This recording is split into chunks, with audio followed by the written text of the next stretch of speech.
India got latent पूरा social media controversy से भर गया है। लोग स्टोरी लगाकर गुस्सा दिखा रहे हैं, अपने ओपिनियंस रख रहे हैं, लेकिन रूट कोज के बारे में कोई बात नहीं कर रहा है। डिजेनरेटिव कल्चर सवाल न सिर्फ शो पर नहीं है, सवाल है इस नए कल्चर पे जो हर जगह फैलता जा रहा है। Just stand up comedy, roasting video या रील शो, अब्यूज और वल्गैरिटी सक्सेस का शॉर्टकट बनता जा रहा है। और सबसे चौंकाने वाली बात यह है कि ऐसे शोज और कंटेंट बच्चे और टीन एजर्स भी देख रहे हैं, जिनके लिए हर एक लाइन पे माँ बहन की गाली देना कूल बनता जा रहा है। ह्यूमिलिएटिंग क्राइम्स एक यूनिक कंटेंट बन रहे हैं, न्यूडिटी एक ट्रेंड बन रहा है। बच्चों को अपने पेरेंट्स की रिस्पेक्ट करने में और उतारने में कोई फर्क महसूस नहीं हो रहा है। अपने बाप को और इस एक्सपोजर की वजह से ऑलरेडी स्कूल्स में सेक्सुअल अब्यूज बढ़ रहे हैं, जुवेनाइल क्राइम बढ़ रहे हैं। ये सब एक टॉक्सिक साइकिल नहीं है, ये एक टूटती हुई सोसाइटी का ब्लूप्रिंट है। आज हम अब्यूज और वल्गैरिटी को इतना नॉर्मल बना रहे हैं तो कल आने वाली पूरी जनरेशन इमोशनली अनस्टेबल और मेंटली ब्रोकन होगी। ये फिक्र इन इन्फ्लुएंसर्स की नहीं है। अगर ये पेरेंट्स होते तो जरूर सोचते, अभी इनके लिए व्यूज और पैसा इंपॉर्टेंट है, बट आई थिंक ये अभी बहुत टाइम है। रिस्पॉन्सिबिलिटीज हम सब की है, कंटेंट क्रिएटर्स की भी है और कंटेंट देखने वाले की भी है। हम किस तरह का कंटेंट बना रहे हैं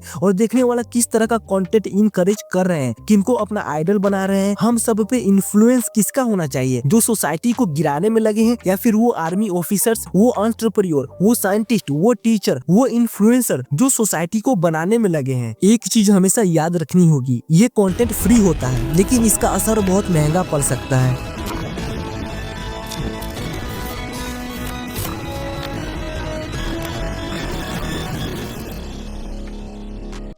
डार्क ह्यूमर एक ऐसा ट्रेंड है जो साइलेंटली इंडिया में वायरल हो चुका है। इंस्टाग्राम पे, मीम्स पेजेस पे, हर जगह आपको कहीं ना कहीं डार्क ह्यूमर मिलेगा।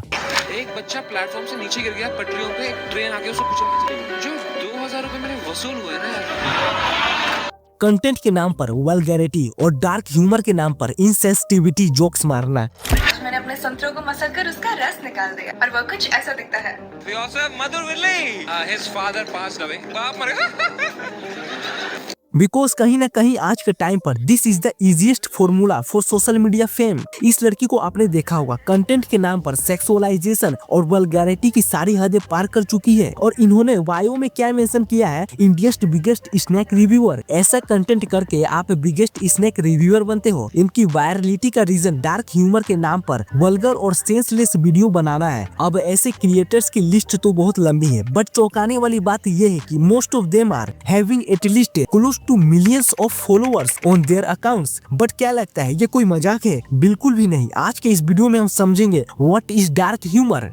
सबसे पहले समझते हैं डार्क ह्यूमर होता क्या है। डार्क ह्यूमर, जिसे हम ब्लैक कॉमेडी भी कहते हैं, और ये एक ऐसा स्टाइल ऑफ कॉमेडी होता है जो कि उन टॉपिक्स को कवर करता है जिन्हें सोसाइटी में बहुत नेगेटिव माना जाता है। मतलब डार्क ह्यूमर में बहुत कुछ आ जाता है। ऐसे टॉपिक्स पर जोक्स बनाना जो कि बहुत ही सेंसिटिव होता है, किसी की डेथ, मेंटल हेल्थ, पॉलिटिक्स, कोई ट्रेजेडी या फिर कभी कभी रिलीजन भी। बहुत सारे लोगों को ये ऑफेंसिव लग सकता है, स्पेसिफिकली उन लोगों को जिन पर ये जोक्स बनते हैं। बट अगर डार्क कॉमेडी की थोड़ी हिस्ट्री देखें तो सबसे पहले शेक्सपियर के प्लेज जैसे हैलेट और मैकबेथ में ट्रेजेडी और कॉमेडी का मिक्सचर मिलता है। इन स्टोरीज में डेथ, बैटल और हॉरर के बीच बीच में थोड़ा थोड़ा ह्यूमर ऐड किया गया है। ये एक तरह से लोगों को सेंसिटिव चीजों को डाइजेस्ट करने में हेल्प कर देता है। डार्क ह्यूमर का प्रॉपर फ्रेमवर्क 20वीं सेंचुरी में बना, जैसे चार्ली चैपलिन की मूवी द ग्रेट डिक्टेटर। अब ये एक परफेक्ट एग्जाम्पल था, एक सीरियस टॉपिक को कॉमिकल बनाया जा सकता है। यहीं से लोगों को डार्क ह्यूमर में थोड़ा थोड़ा इंटरेस्ट बढ़ने लगा। फिर बाद में शोज भी आए, जैसे कि साउथ पार्क, द ऑफिस जैसे शोज में डिप्रेशन और आइडेंटिटी क्राइसिस को एक्सप्लोर किया गया था। धीरे धीरे बॉलीवुड में भी डार्क कॉमेडी चल पड़ी। फिर मूवी आई जैसे अंधाधुन, और भी कई मूवीज बनने लगी। अगर हम इंडिया में 90-20 का टाइम देखें तो इंडिया में कॉमेडी का मतलब क्या होता था, स्लैपस्टिक्स कॉमेडी, थोड़ा सिचुएशन ह्यूमर और बॉलीवुड के कुछ डायलॉग। फिर आया 21st सेंचुरी और यूट्यूब ने इंडिया में एंट्री किया। फिर आया AIB,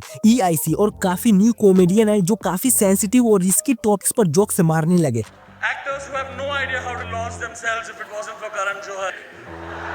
अब सोशल मीडिया और इंटरनेट ने एक ऐसा प्लेटफॉर्म दे दिया जहां पर बाउंड्रीज क्रॉस होने लगी। मतलब कि ऐसे टॉपिक्स जिनके बारे में हम आप पहले सोच भी नहीं सकते थे, politics, mental health, negative topics, sex के बारे में, इनके ऊपर जोक्स और मीम्स बनने लगे। यहाँ से शुरू होता है the concept of dark humour in India. तो आप समझ रहे होंगे ये सब सारी सेंसिटिव चीजें बहुत ही फनी मैनर में मीम्स और कॉमेडी शोज में डिस्कस होने लगी और धीरे धीरे इंडिया में डार्क ह्यूमर का क्रेज बढ़ना शुरू हो गया।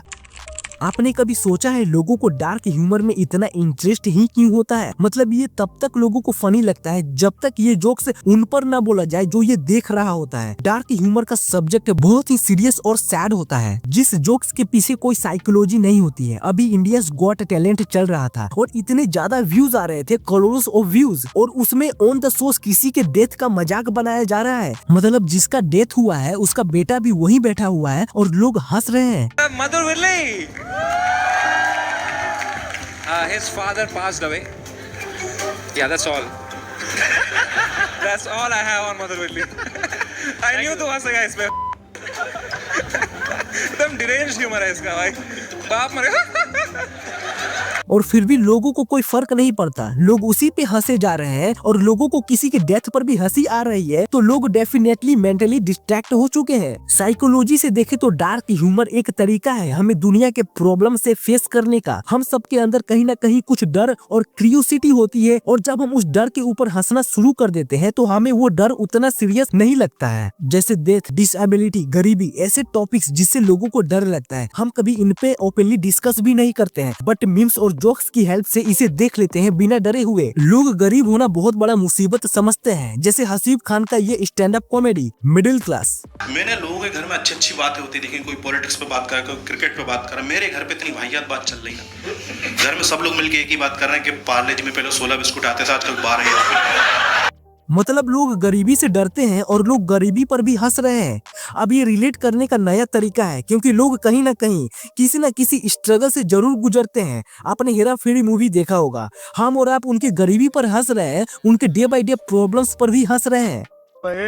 3 दिन तो बहुत कम टाइम है रे, कम से कम 30 साल का तो टाइम दे। अब डार्क ह्यूमर एक मूवी और कॉमेडी शोज या फिर मीम्स के फॉर्म में देखा जाता है।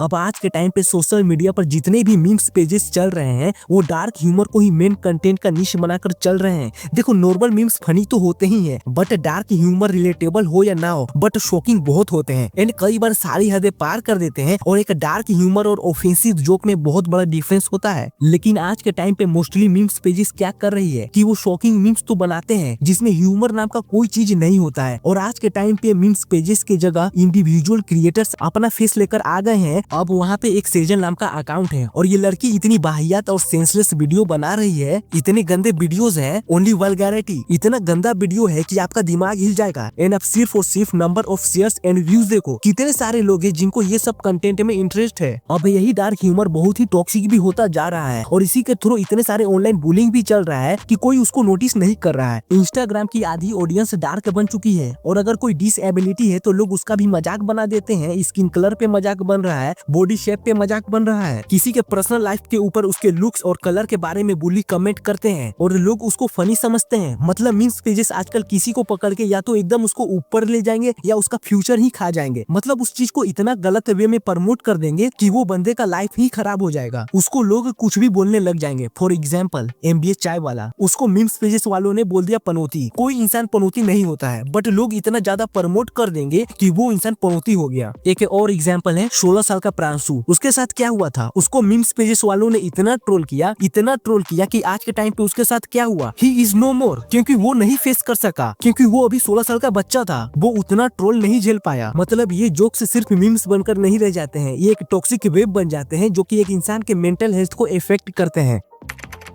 सबसे पहले पॉजिटिव साइड से देखें तो डार्क ह्यूमर कई बार रिलैक्सेशन जैसा काम करता है। बहुत सारे लोग जब ऑफिस से घर आते हैं तो एक वीडियो देख करके थोड़ा सा रिलैक्स या चिल हो जाते हैं। अब बहुत सारे कॉमेडी शोज होते हैं, उसमें लोग अपने लाइफ के स्ट्रगल और जितने भी डिफिकल्ट सिचुएशन होते हैं उसको डिस्कस कर रहे होते हैं, तो देखने वाला बंदा काफी रिलेट कर पाता है। मेरे को अपना खानदान समझ में नहीं आ रहा है कि ये कौन लोग हैं जो भूखे भी नहीं मर रहे और स्प्लेंडर भी नहीं खरीद पा रहे।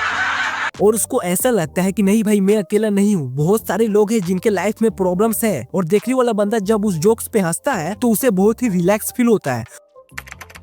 बहुत सारे लोगों का डिमांड है कि फ्रीडम ऑफ एक्सप्रेशन और रिस्ट्रिक्शन नहीं होना चाहिए और जो डार्क ह्यूमर से ऑफेंड हो रहे हैं वो इग्नोर करें। एंड कुछ लोग आर्ग्यू करते हैं कि डार्क ह्यूमर में हर्टफुल जोक्स को लिमिट करना चाहिए, मतलब किसी के पर्सनल स्ट्रगल को छेड़ा ना जाए। बट यहाँ पे डार्क ह्यूमर करने वाले की भी रिस्पॉन्सिबिलिटी है कि अगर वो बाउंड्रीज क्रॉस करता है और रियल में किसी को हार्म पहुंचाता है तो ये सही नहीं है। डार्क कॉमेडी दो टाइप से काम करता है, या तो बहुत रिलेटेबल होता है या फिर एकदम से ऑफेंसिव हो जाता है। बट इंडिया में जैसे जैसे इंटरनेट बढ़ रहा है वैसे वैसे डार्क ह्यूमर भी पॉपुलर होता जा रहा है। आज के जनरेशन बोलते हैं हमें फ्रीडम चाहिए, एनी टाइम एनीवेयर। इनको फ्रीडम से मतलब है, नो बाउंड्रीज नो लिमिट। आज के जेंजी लोग इसे सपोर्ट कर रहे हैं, मगर हमारे और आपके पेरेंट्स कई बार इस चीज को लेकर ऑफेंसिव हो जाते हैं। एंड एक चीज तो श्योर है, ये बहुत रिस्की होता है, एक आदमी को नहीं पूरे के पूरे कम्युनिटी को हर्ट कर देता है। एंड में लास्ट में आपसे एक सवाल पूछना चाहता हूँ, क्या इसे सेंसर करना चाहिए? कमेंट करके बताइएगा।